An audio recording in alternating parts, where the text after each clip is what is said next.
अजीबो गरीब बहू। मोनिका बहू से सब परेशान थे। कारण था उसका नेचर, जो शादी के 8 साल बाद भी किसी को समझ में ही नहीं आ रहा था। बहू, मैं मंदिर जा रही हूँ, आऊँ तो पराठा तैयार रखना। पराठा किस चीज़ का माँ जी? आलू पनीर या प्याज आलू या मेथी का बना दूँ? सास, जिसे मंदिर जाने को देर हो रही थी।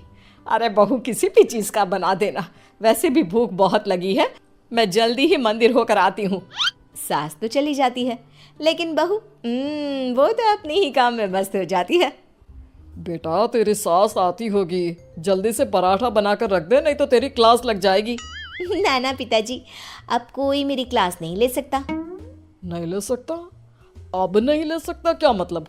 तेरी सास तो आज तक मेरी क्लास ले रही है। पिताजी, मैंने तो शादी ही इसलिए की है कि मुझे पढ़ाई ना करनी पड़े। क्लास लेंगी सास तो मैं नहीं रह पाऊंगी। अरे तो जो होमवर्क देकर गई है वो जल्दी से पूरा कर ले बेटा। होमवर्क? कैसा होमवर्क?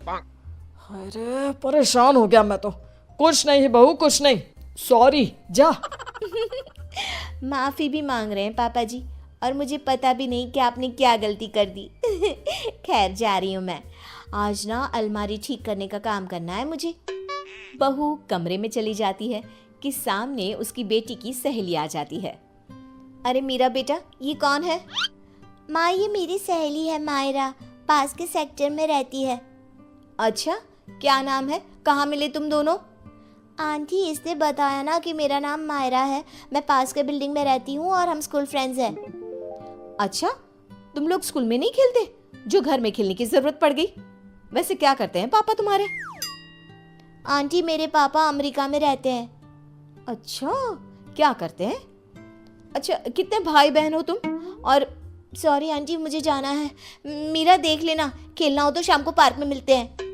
सहेली के जाने के बाद, क्या है माँ, भगा दिया ना मेरी सहेली को। अरे पता नहीं क्यों इतनी बड़ी होकर भी आप समझ नहीं पाती कि कैसे रहना चाहिए, क्या पूछना चाहिए। भगा दिया मेरी सहेली को। खैर, मोनिका का अजीबो गरीब नेचर चेंज होने का नाम ही नहीं ले रहा था। एक दिन, क्या बात है मोनिका, कहाँ जा रही हो? मैं ना ज़रा बाज़ार जा रही हूँ, थोड़ा काम है। आप बताओ, काफ़ी बिजी लग रहे हो। हाँ यार, वर्क फ्रॉम होम है ना, तो काम बहुत ज़्यादा है। ठीक है, कोई ना। वो क्या है ना, बाहर धूप है और मुझे सामान लेने जाना था। कोई ना, लेकर आती हूँ। क्या होगा, ज़्यादा से ज़्यादा चक्कर खाकर गिर जाऊँगी या फिर कुछ हो जाएगा। अरे नहीं नहीं, लाओ लाओ, क्या लाना है? लिस्ट मुझे दे दो, मैं लेकर आता हूँ। मोनिका पति को लिस्ट देकर किचन में चली जाती है। अरे क्या बात है, तू तो झोला लेकर निकली थी, फिर वापस क्यों आ गई? वो क्या है ना, ये बोले कि मैं ले आता हूँ तो मैं वापस आ गई।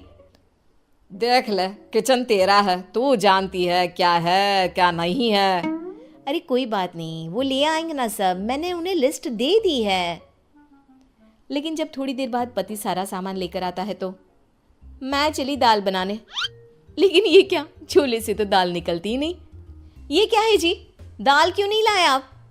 अरे लिस्ट में लिखा ही नहीं था तो मैं कैसे लाता? जो लिखा है सब लाया हूं मैं। बस अब तो मोनिका का गुस्सा 7वें आसमान में पहुंच जाता है। अरे नहीं लिखा तो ये मतलब कि तुम लाओगे नहीं? कम से कम थोड़ा सोच ही लेते। मोनिका बड़बड़ाती वहां से चली जाती है और पति, वो तो बेचारा सर पकड़कर खड़ा हो जाता है। अब पता चला हम कैसे रहते थे सारा दिन और सारी शाम। हाँ पापा, मम्मी की आदतें तो समझ में ही नहीं आती। कल मेरी सहेली को भी भगा दिया। एक रोज तो मुझे इतना परेशान कर दिया कि मैं अपना सर पकड़कर ही बैठ गया। अरे मेरा तो रहने ही दो बेटा, क्या बताऊं क्या ना बताऊं।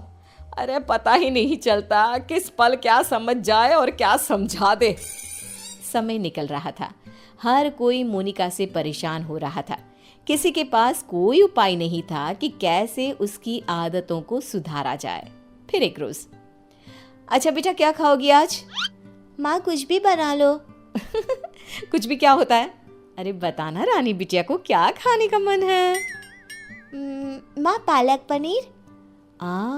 मेरी बेटी पालक पनीर खाएगी। लेकिन बेटा, पालक तो है नहीं, कुछ और बता। माँ, बहुत दिनों से छोले भटूरे नहीं खाए। ओ, वो कैसे बनेगा बेटा? उसके लिए तो छोले भिगोने पड़ेंगे ना। बेटी माँ को जो भी बनाने को बताती, मोनिका कोई ना कोई परेशानी बता देती, जिसके बाद माँ कुछ भी बना दे, तू एक काम कर, दाल चावल ही उबाल दे। वही तो बनाया है बेटा, चल जल्दी से आजा खा ले। माँ चली जाती है, लेकिन बेटी परेशान हो चुकी होती है। क्या है, माँ ने जब बना ही लिया था दाल चावल, तो मेरा वक्त क्यों बर्बाद कर रही थी? तभी वहाँ दादी आ जाती है। क्योंकि तेरी माँ है ही ऐसी, यहाँ तेरे पास आने से पहले मेरा भी सर खा कर गई है। क्या कर सकते हैं अब। पर दादी, ऐसे हाथ पैर बांध कर भी तो नहीं रह सकते ना। हाँ बेटा, सही बोल रही है तू। बहू को तो समझाना ही होगा कि वो जो व्यवहार करती है वो ठीक नहीं है। बस फिर क्या था, सभी सोच लेते हैं कि जैसे को तैसा करना है। अगले रोज नाश्ते पर, ये क्या है मोनिका, पराठे क्यों बनाए? मुझे तो पोहा खाने का मन था। लेकिन मुझे कैसे पता चलेगा कि आपको पोहा खाना है? बता देते ना। बिल्कुल वैसे ही जैसे तुमको लगता था कि मुझे ये पता होना चाहिए था कि दाल लानी है। मोनिका को कुछ तो समझ में आ जाता है, लेकिन वो शांत रहती है। फिर अगले रोज, माँ जी, वो कल ना मेरा व्रत है, तो बताइए ना शाम की पूजा कैसे करनी होती है? कौन सी पूजा, साड़ी वाली या सूट वाली? माँ जी, साड़ी वाली। वैसे क्या खाते हैं उसमें? खीर ना, तो मैं अभी खीर बना लेती हूँ। कौन सी खीर बहू, चावल वाली या सूजी वाली?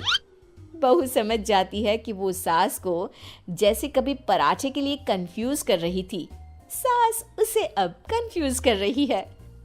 तभी डोरबेल बजती है। सामने होती है पड़ोसन, जो मोनिका से मिलने आई होती है। अरे बिटिया, माँ को बुलाना अपनी। माँ को? लेकिन इस वक्त आपको क्या काम है? छोटी सी है, लेकिन सवाल देखो, पुलिस की तरह दागी जा रही है। बेटा, उनसे चीनी लेनी थी। अच्छा, आपकी कटोरी में या हमारी? बेटा, वो मैं लेकर आई हूँ, जरा माँ को बुला दो। कल पड़ोसन के घर क्या झगड़ा हुआ, ये भी पूछना था।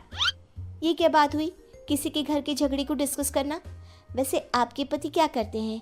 वो कितने बजे ऑफिस जाते हैं? और माँ जब शाम को वॉक पर जाती है, तो क्या उस वक्त आप लोगों की बात नहीं होती?